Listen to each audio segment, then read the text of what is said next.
Hello students, welcome to my channel. Welcome to the segment Experiment by PK. তোমরা যেমনটি আগে দেখেছো, এর আগে ক্লাস 9-এ আমরা যখন একটা প্র্যাকটিক্যাল করে দেখিয়েছিলাম কিভাবে মাপনিচং ব্যবহার করে একটি অসম আকারের কঠিন পদার্থের আয়তন বার করতে হয়। আজকে দেখাবো কিভাবে একটি অসম আকারের পাতের ক্ষেত্রফল আমরা এই ছক কাগজ বা গ্রাফ পেপারের সাহায্যে বের করব। তো দেখো, এই অসম আকারের পাতের দুটো ক্ষেত্রফল রয়েছে, দুটো তল রয়েছে। তো এটা আরও সরু পাত হলে বুঝতে সুবিধা হতো, তখন আমরা এইটাকে বলবো 1 নম্বর, আর আরেকটা যে তল রয়েছে এটাকে বলবো 2 নম্বর। তো কী করে আমরা বার করব, তার জন্য আমরা এই ছক কাগজ নিয়েছি, গ্রাফ পেপার। এটা প্রথম কাজ তোমার হলো যে তুমি এই ছক কাগজের উপরে নিজের যে স্কেলটা রয়েছে সেই স্কেলটাকে বসিয়ে দাও। দিলে স্পষ্টতই দেখতে পাবে যে ক্ষুদ্রতম এক ঘরের মান কত।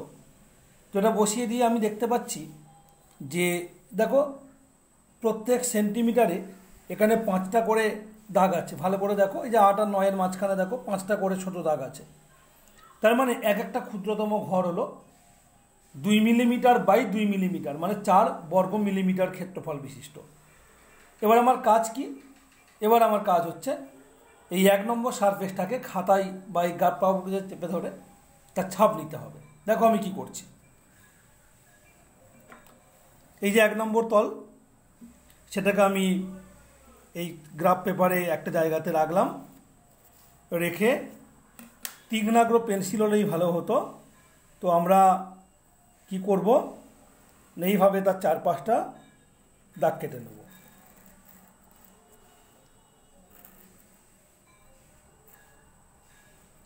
চার-পাঁচটা ভালোভাবে দাগ কেটে নিতে হবে,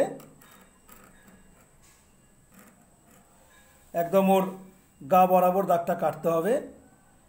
এবার এটাকে তুলে নেওয়ার পর আমরা দেখতে পাচ্ছি যে দাগটা যেখান দিয়ে পড়েছিল সেই দাগটাকে ভালো করে নিলাম। এটা হলো 1 নম্বর তল। এবার আমাকে যেটা দেখতে হবে এখানে মোট কতগুলো ঘর আছে। কি করে কাউন্ট করব না, স্পষ্টতই তুমি দেখো এই যে বড় দাগটা, এইটা যেটা আমি এখানে পেন দিয়ে দেখাচ্ছি, এটা 1 সেমি বাই 1 সেমি। তার মানে এই জায়গাটা হচ্ছে 1 বর্গ সেমি। বা আরও ভালো করে ভাবলে এখানে 4 মিলিমিটার স্কোয়ারের মোট 25টা ঘর আছে। তাহলে সেই 25টা ঘর আমি একসঙ্গে নিতে পারি, যে 25 × 4 মিলিমিটার স্কোয়ার। তাহলে আমরা এইভাবে দাগগুলোকে একটু স্পষ্ট করে নেব, যাতে করে আমাদের বোঝাতে সুবিধা হবে কোন অংশটা আমরা অলরেডি দাগ কেটে নিয়েছি। তাহলে দেখো, এই যে এইভাবে আমি দাগগুলোকে প্রমিনেন্ট করছি, করলে পরিষ্কার দেখতে পাচ্ছি যে বক্সটা আমি সেট করেছিলাম ওখানে কতগুলো ঘর আছে দেখি। দেখো, এই যে এক্স অক্ষ বরাবর 1 2 3 4 5টা, ওয়াই অক্ষ বরাবর 1 2 3 4 5টা, তাহলে মোট 25টা ঘর আছে। এবং এই 25টা ঘরের প্রত্যেকটার ক্ষেত্রফল কত না 4 মিলিমিটার স্কোয়ার। তার কারণ ঘরগুলোর দৈর্ঘ্য 2 মিলিমিটার, প্রস্থ 2 মিলিমিটার, মানে মোট কত হচ্ছে, মোট হচ্ছে 100 মিলিমিটার স্কোয়ার। তো এরকম আর কতগুলো ঘর আছে দেখো, এই যে একটা, এই একটা। তো এইগুলোকে আগে দেখে নিই মোট কটা হচ্ছে, যে কটা 100 মিলিমিটার স্কোয়ারের ঘর বা 100 বর্গ মিলিমিটারের ঘর পাচ্ছি। এইভাবে ঘরগুলোকে কেটে নিয়ে কাউন্ট করে নেব। স্কেল দিয়ে তুমি ভালো করে সুন্দর করে কাটলে আরও ভালো। তো আমরা যেহেতু কাউন্ট করার দিকে বেশি লক্ষ্য দেব, তাই এগুলো যে একেবারে স্কেল দিয়ে ধরে ধরে করতে হবে তার কোনো কথা নয়, আমাকে কাউন্ট করতে হবে, এই হচ্ছে কথা। তাহলে কটা আছে দেখো, এখানে এটা 1 2 3 4 5 6 7 8 9 10 11 12 13। তো 13টা ঘর এমন রয়েছে যাদের প্রত্যেকটার ক্ষেত্রফল 100 মিলিমিটার স্কোয়ার। তার মানে 13 গুণ 100 সমান 1300 মিলিমিটার স্কোয়ার অলরেডি এই ঘরগুলোর মধ্যে থেকে আমি পেয়ে যাচ্ছি। এবার আমি বাদবাকি ঘরগুলো কাউন্ট করব, এখানে কতগুলো করে ঘর আছে। কি করে করব? একদম বেসিক্যালি এভাবে 1 2 3 4 5 6 7 8 9 10 11। এবার দেখো এই ঘরটা ধার ছুঁয়ে গেছে, ফলে এই ঘরটা পুরো নেওয়া যাবে না, এই ঘরটা নিতে হবে হাফ ঘর। ওকে, ঠিক তেমনি এখানে একটা ছোট ঘর দেখো পেনের ডগাতে, এখানেও তোমার হালকা করে ছুঁয়ে গেছে, ফলে এই ঘরগুলোকে নিতে হবে কত? হাফ ঘর। আমি একটু জুম করে দেখাবার ব্যবস্থা করছি। দেখো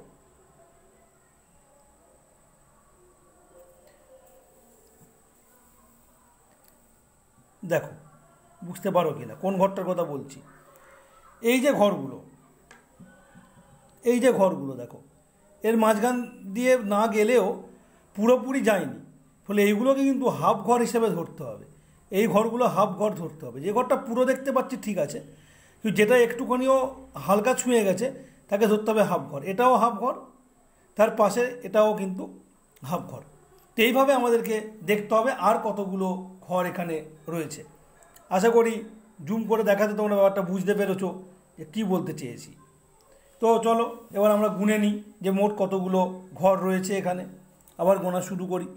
দেখো 1 2 3 4 5 6 7 8 9 10 11 12 13 14 15 16 17 18 19 20 21 22 23 24 25 26 27 28 29 30 31 32 33 34 35 36 37 38 39 40 41 42 43 44 45 46 47 48 49 50 51 52 53 54 55 56 57 58 59 60 61 62 63 64 65 66 67 68 69 70 71 72 73 74 75 76 77 78 79 80 না 78 79 ধরবো, 80 ধরবো না, 79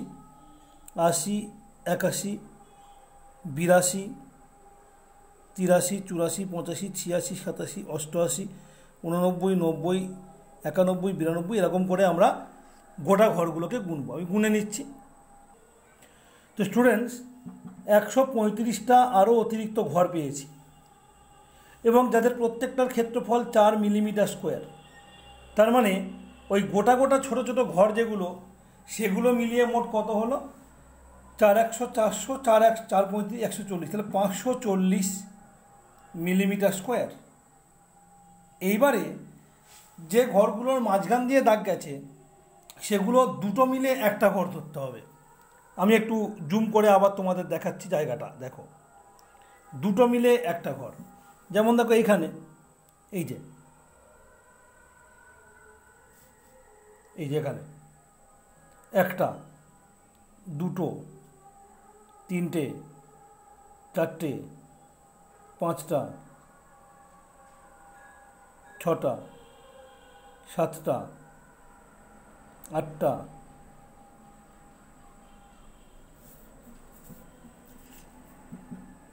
নয়, 10, 11, 12, 13, 14, 15, 16, 17, 18, 19, 20, 21, 22, 23, 24, 25, 26, 27, 28, 29, 30, 31, 32, 33। 33টা ঘর হলো মোট, মানে হাফ ঘর ধরে হয়েছে অ্যাকচুয়ালি 65টা, তাকে আমি 33 ধরছি। তার কারণ 66কে হাফ গুণ করলে হয় 33, তা 33টা গোটা ঘর মানে 33 গুণ 4 সমান 132 মিলিমিটার স্কোয়ার। তাহলে এই যে পাত্রা, এই পাত্রার এই যে সারফেসটা, তার ক্ষেত্রফল তাহলে কত হলো? তার ক্ষেত্রফল বার করতে গেলে এবার এগুলো যোগ করব। 1300, 540 মানে 1840 আর 132, তা যোগ করো। 2, 4 3 7, 5 1 6 3 9, 1972 মিলিমিটার স্কোয়ার। এরপর যেটা করা উচিত, এবার এই 2 নম্বর সারফেসটাকে আবার আমি এখানে খাতার কোনো জায়গাতে চেপে ধরবো, গ্রাফ পেপারে ধরে এর চারপাশটাও একই রকমভাবে পেন দিয়ে দাগ করে নেব। দাগ করে নিয়ে আমরা কি করব, আমরা এটারও ক্ষেত্রফল আগের মতো করে গুনব এবং গুনে আমরা কি করব, ছক আকারে আমরা প্রকাশ করব যে ক্ষেত্রফল কত। কীরকম ছক আকারে প্রকাশ করব আমি এর জাস্ট পিছনটা দেখাচ্ছি। তোমরা যখন কাজ করবে তখন অতি অবশ্যই তোমাদের A4 সাইজ পেপারে দেখাবে। কিভাবে করবে না, এরকম করে একটা আমরা টেবিল তৈরি করে নেব। এই টেবিলে প্রথম যে ঘরটা থাকবে সেটা হচ্ছে তলের সংখ্যা, তলের সংখ্যা মানে ক্রম আর কি, ক্রমিক সংখ্যা। তারপর যেটা থাকবে সেটা হলো 1 সেমি ইন্টু 1 সেমি ঘরের সংখ্যা। তারপরে থাকবে পূর্ণ ঘর, পূর্ণ ক্ষুদ্রতম ঘর সংখ্যা। তারপরে থাকবে অর্ধ ক্ষুদ্রতম ঘর সংখ্যা। তারপর থাকবে তলের ক্ষেত্রফল।